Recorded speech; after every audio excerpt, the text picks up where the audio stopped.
Nithyanandam. Nithyanandam. So இப்போ நாம் எங்கே இருக்கோம்னு பார்த்தீங்கன்னா மகாராஷ்டிரா மாநிலத்தில் இருக்கக்கூடிய திரைம்பகேஸ்வரர்.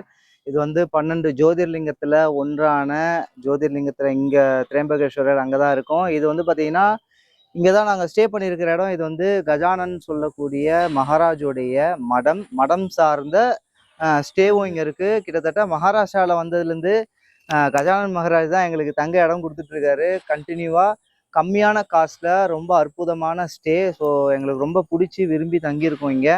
ஸோ மகாராஷ்டிரத்தை பொறுத்த வரைக்கும் இப்போ கர்நாடகா பற்றி எண்டில் சொன்னோம். ஆனால் எங்களுக்கு அது வரையும் பொறுக்க முடியல. மகாராஷ்டிரா பற்றி நாங்கள் முடிக்கலை. ஆனால் சொல்லியே ஆகணும். ஏன்னா அந்த அளவுக்கு மக்களுடைய பக்தி வந்து மெய்சிலுக்கிற அளவுக்கு இருக்குது இந்த மகாராஷ்டிரா மாநிலம்ல.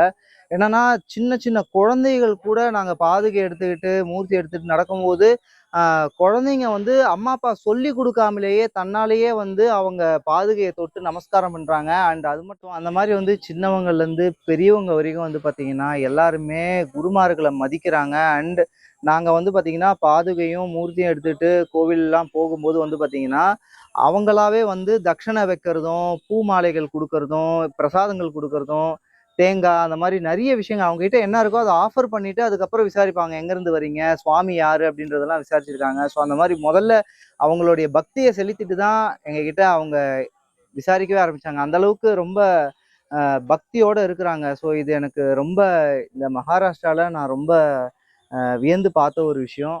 அண்ட் முக்கியமாக இங்கே கஜானன் மகாராஜோடைய ஸ்டேவை பற்றி கண்டிப்பாக சொல்லி ஆகணும். இங்கே வந்து பார்த்தீங்கன்னா இவருடைய சமாதி இங்கே டெம்பிள் இருக்குது. இந்த டெம்பிளை வந்து பார்த்தீங்கன்னா கண்டினியூவாக இவங்க வந்து ஆரத்தி பஜன்ஸ் வந்து நடத்துகிறாங்க. அண்டு இந்த பஜன்ஸ் வந்து ரொம்ப அற்புதமாக இருக்குது. அதை கேட்கும்போதே மெய்சில் இருக்கிற அளவுக்கு நல்லா இருந்தது இந்த ஆரத்தி அது எல்லாமே.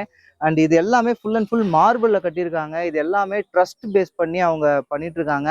அண்ட் இங்கே வந்து சேவை பண்ணக்கூடிய எல்லாருமே இப்போ பார்த்தீங்கன்னா அந்த ஒயிட் ஷர்ட்டில் இருக்காங்க பாருங்க. இவங்க யாருமே சம்பளம் வாங்காம வந்து சேவையா செஞ்சுட்டு போறாங்க. புக் பண்ணி வச்சுட்டு தான் வராங்க. வந்துட்டு அந்த குறிப்பிட்ட நாட்கள் இங்க இருந்து சேவை செய்யறாங்க.